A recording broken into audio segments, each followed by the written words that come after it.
Hola, muy buenas tardes. Mi nombre de nuevo es Ismael Agustín Flores. Soy uno de los médicos residentes que conforman parte del servicio de psiquiatría del Hospital Dr. Ramón Carrillo. En esta oportunidad tengo el agrado de presentarles la clase que hizo el doctor Sergio González, colega, compañero y amigo, sobre uno de los temas de nuestra especialidad, uno de los temas más importantes, ¿sí? Vamos a hablar hoy de los trastornos del estado del ánimo y dentro de ellos de los trastornos depresivos. Eh, Tenemos que ver algunos conceptos y estos son de pronto algunas de los objetivos que tiene que ustedes vean a lo largo de toda esta clase, ¿sí? Quizás lo que es el tratamiento no va a ser una diana fundamental, de hecho no es la idea, no es la idea tomar tratamiento, ¿sí? Pero sí que fijen conceptos. Un concepto esencial es definir o ver qué es el estado del ánimo y qué es afecto, ¿sí? La afectividad es la expresión externa del estado del ánimo. La afectividad, por decirlo de alguna manera, son los sentimientos en lo agudo, en el día a día, es lo cambiante, ¿sí? Es dinámico y es reactivo. Mientras que el estado de ánimo es un sentimiento dominante y sostenido, ¿sí? Es interno e influye en el comportamiento y en la percepción del sujeto del mundo. O sea, tamiza, tiñe toda su vida.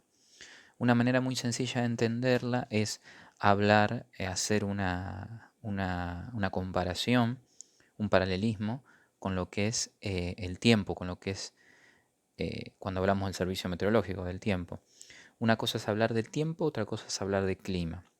El tiempo se refiere a la evolución digamos, en el corto plazo. Lunes, martes, miércoles, bueno, un día soleado, al otro día llueve, está ventoso. Eso es el tiempo.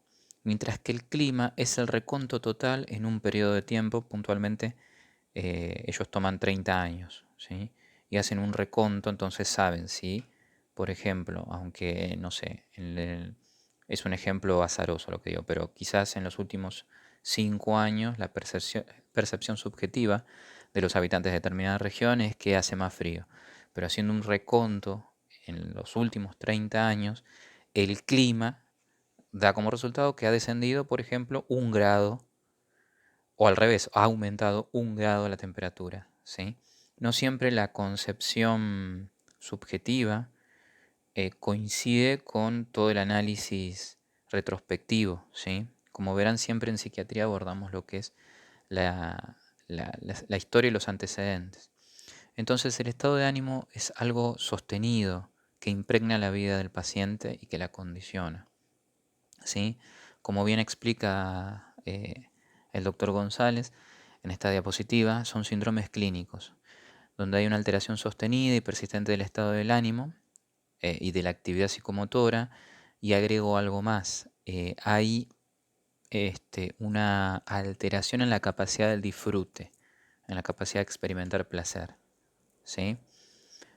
Mayormente tienen patrones episódicos, y esto es muy cierto, y de hecho después vamos a ver que lamentablemente a veces tienden a hacerse persistentes o repetirse o ver recurrencias, mejor dicho, ¿sí?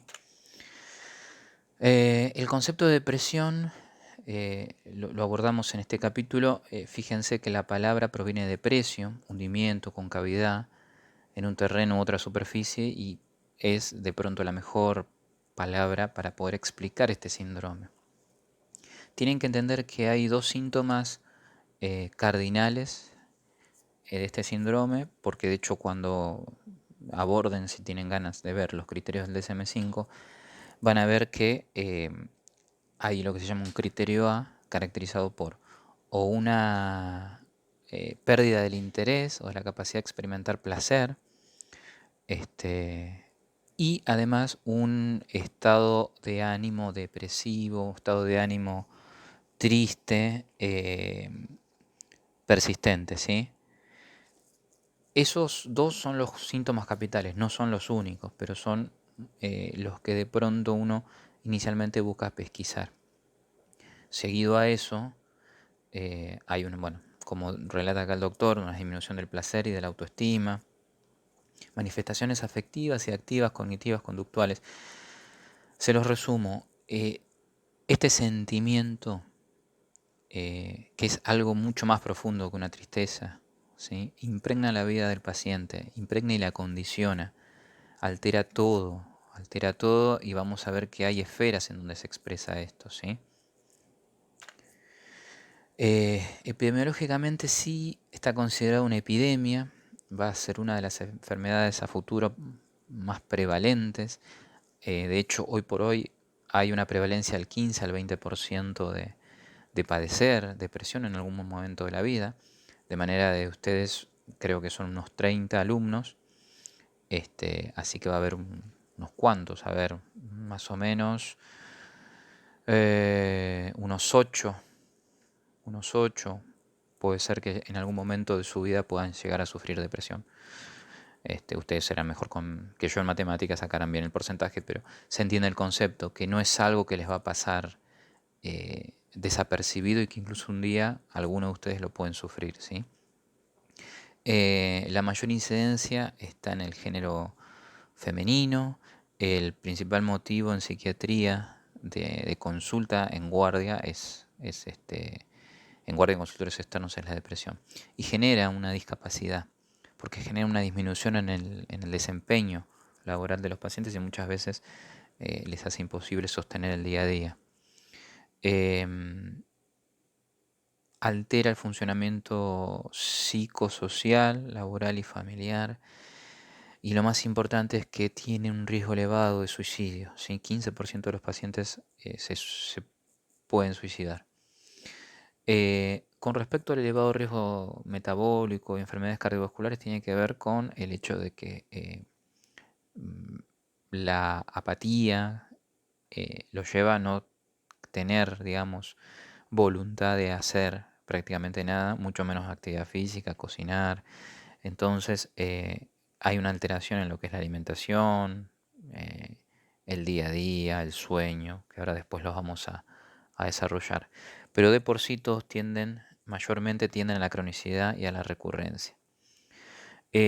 Bueno, el doctor acá encontró que el 50% de los pacientes recae después del primer episodio depresivo. Yo tenía una casuística un poquito menor, de un 30%. En la práctica se ve que es difícil y vamos a poner como término medio entre un 30 y un 50% de posibilidades de recaer.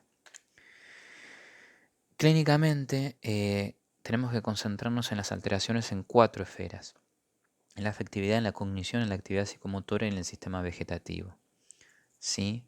Y de hecho, como expresó el doctor acá, no hay que esperar a que se cumplan todas las alteraciones para diagnosticar un síndrome depresivo. Em, Esto lo experimentan la mayor parte del día, casi todos los días de la semana. Puede variar la evolución porque incluso puede exacerbarse más en algún momento. Lo que sí tienen que saber ustedes que a mayor tiempo se instale la depresión sin un tratamiento, más difícil después va a ser lograr una remisión. Em, Cuando hay, no importa si es cuál es la causa, ¿no? Si es que hay una causa, si es reactiva, si es endógena, no importa, no viene al caso, pero cuando la depresión se comienza a instalar, cuando este ánimo comienza a progresar, chicos, las monoaminas, que son la serotonina, la noradrenalina y la dopamina, ya empiezan a disminuir a partir de los 10 días de sostenido este ánimo, generalmente reactivo, no siempre, pero a veces es reactivo. Y como comienza a descender las monoaminas, después va a haber un correlato donde hay una disminución en la masa gris, eh, sobre todo a nivel del hipocampo, si no recuerdo mal.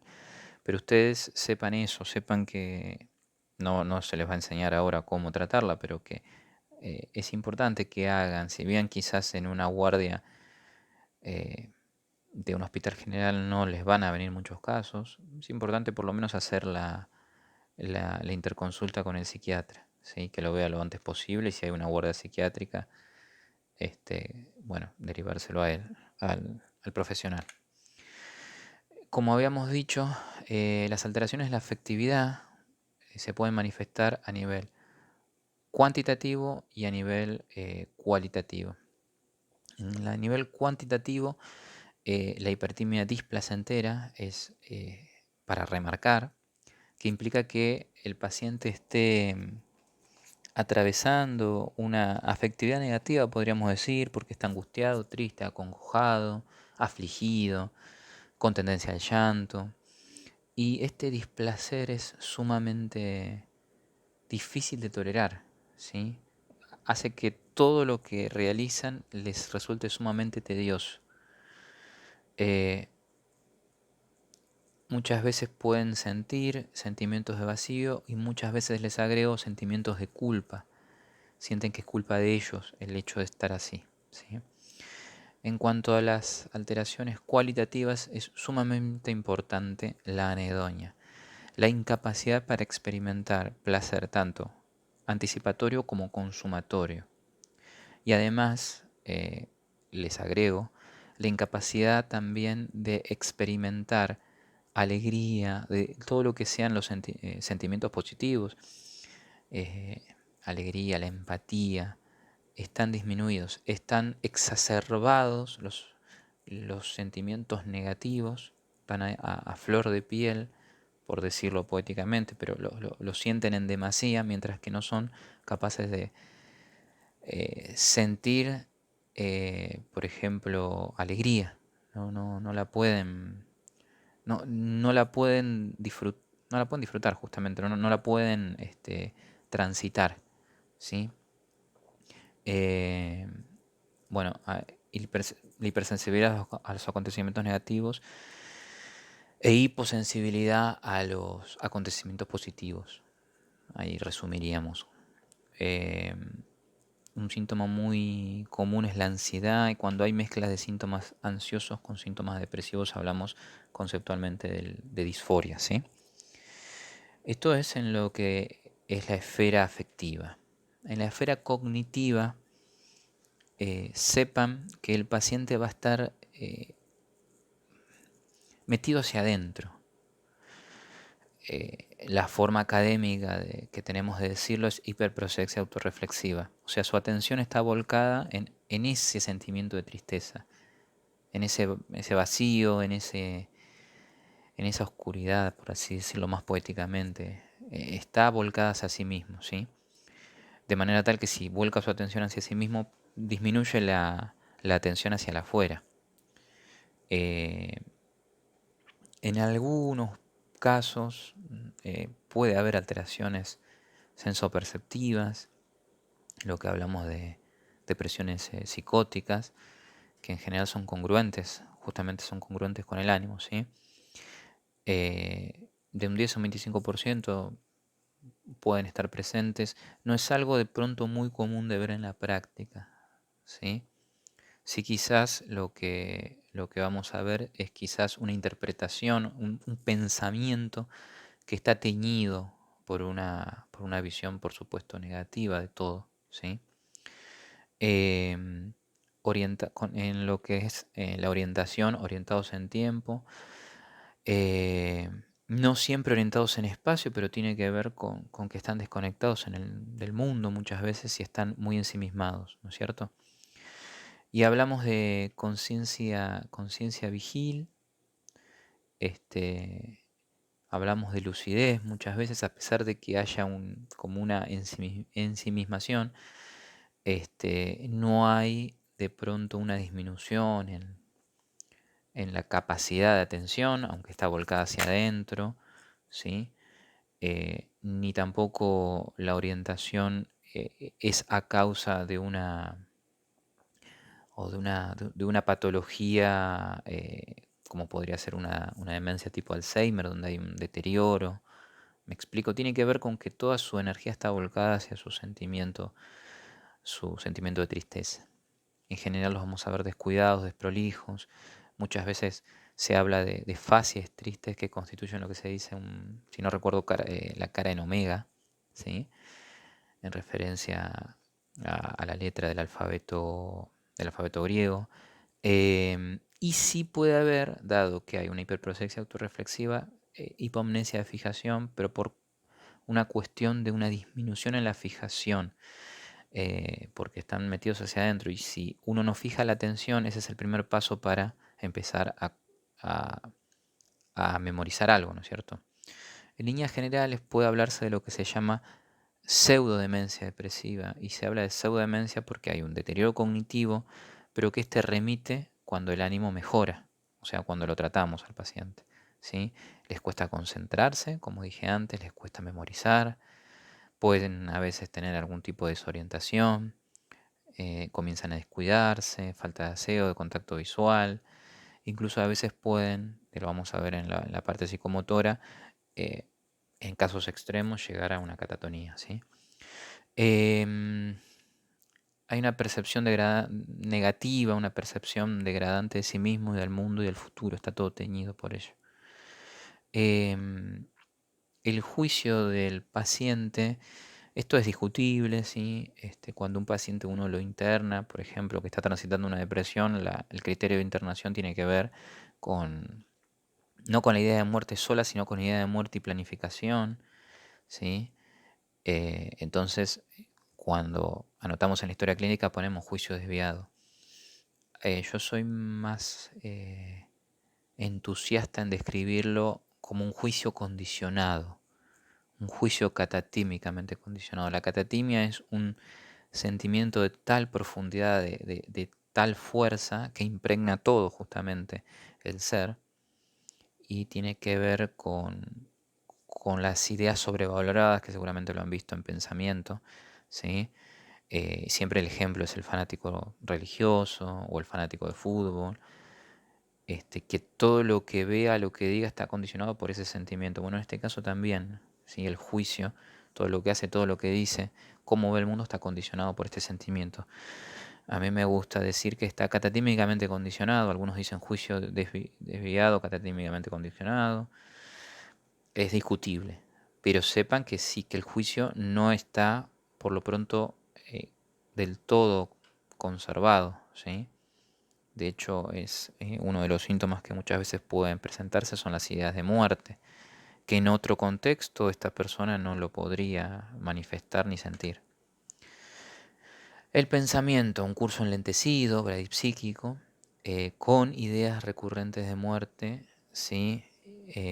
Mayormente son fantasías, hay que indagar siempre si esas fantasías tienen algún tipo de planificación.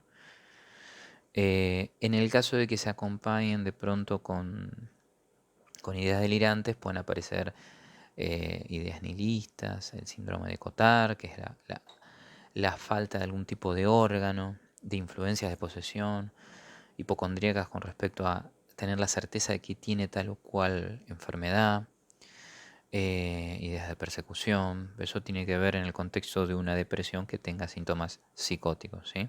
Acuérdense, psicosis es comportamiento desorganizado o comportamiento desorganizado, delirios y alucinaciones, ¿está bien? Las ideas siempre tienen un contenido de desesperanza, de culpa y de autorreproches y sentimientos de desamparo fundamentalmente. En cuanto a la actividad psicomotora, mayormente hay un retraso, un retardo psicomotor con el lentecimiento, lentitud, para iniciar movimientos, para los movimientos espontáneos, hipomimia facial, que es la cara en omega, ¿sí? Eh, falta de incentivo para la actividad voluntaria. Esto se manifiesta con hipobulia, con una disminución esto manifiesta una disminución en la voluntad, o incluso abulia, que es la, la no voluntad, por así decirlo. Es como la fatiga, el cansancio, comienzan a aislarse los pacientes, porque no tienen interés en nada que esté por fuera en el mundo externo. Un síntoma también muy significativo es la clinofilia, que es el hecho de querer permanecer siempre en la cama. Siempre el lenguaje va a estar enlentecido, va a estar disminuido. Muchas veces una persona que de pronto uno la conoce bien formada, muy instruida, le va a costar a veces poder incluso hilvanar las ideas con la fluidez que lo solía tener. Un extremo en el lenguaje es el mutismo, ¿sí?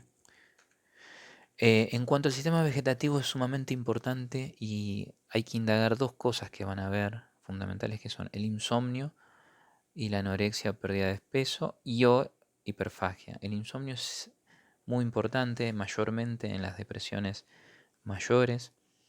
Unipolares es lo más común de ver, mientras que en las atípicas, depresiones mayores atípicas, que a veces se tiene que descartar que sean bipolares, puede haber hipersomnia, ¿sí? Pero es sumamente importante. De hecho, la regularización del, del ánimo genera una mejoría en el sueño. Entonces, alguna de las teorías piensa que tiene que ver, hay una relación en el circuito, digamos, del sueño con el del ánimo, ¿sí? Una de las cosas importantísimas es reacomodar el sueño en los pacientes depresivos.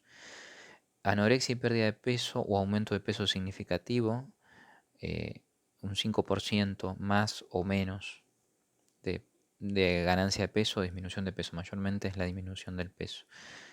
La alteración del ritmo circadiano implica que el paciente pueda llegar a vivir al revés, por así decirlo, que no pueda dormir de noche y duerma de día.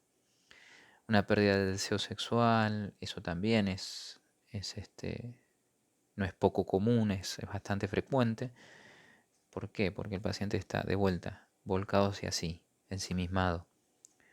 Pierde la capacidad de desear, de disfrutar de lo que desea, tanto cuando lo consuma como cuando lo piensa, ¿sí? A veces hay correlatos somáticos, equivalentes somáticos depresivos, epigastralgias, precordagias, cefaleas, sequedad bucales, parestesias, los vértigos, ¿sí? Eso también son esas quejas somáticas y es un tipo de expresión, o sea, acompañado de un ánimo triste, uno de los elementos, una de las maneras de expresar, ¿sí? Una depresión. Bueno, esta este es el colorario de la primera parte de nuestra clase. En la próxima vamos a abordar un poco lo que significa la clasificación.